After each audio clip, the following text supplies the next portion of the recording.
In core project 6, we try to understand why and under what conditions farmers accept these technologies and use them to develop more sustainable crop production systems. The research in core project 6 helps to understand how these technologies transform the farming system. And with this knowledge that we generate, we can help policymakers to design agricultural and environmental policies that help to regulate the new technologies and their use.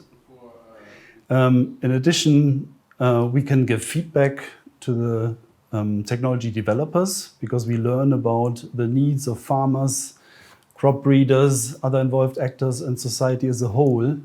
And they are then able to adapt their technologies to these needs. Finally, our knowledge helps farmers to optimize, also our tools that we develop helps farmers to optimize their management.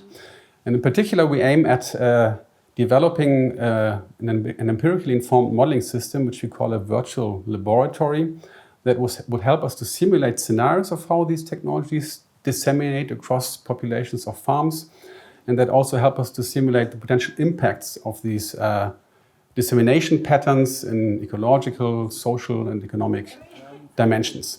And once we can do that, we will be able to inform policymakers about what kinds of policies are likely to improve the dissemination of technologies and how the dissemination patterns can then contribute to positive impacts and transformations of crop production. I think 4 highlights are important to mention.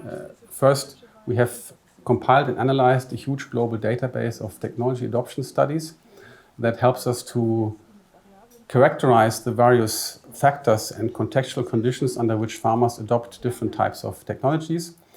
Secondly, we are currently running a number of innovative observational and experimental studies quantifying the factors that determine adoption of technologies at farm scale, in particular digital innovations and sensing and robotics technologies. And third, we are developing approaches using machine learning to upscale farm scale models and help simulate various scenarios of technology diffusion and impacts at regional scales.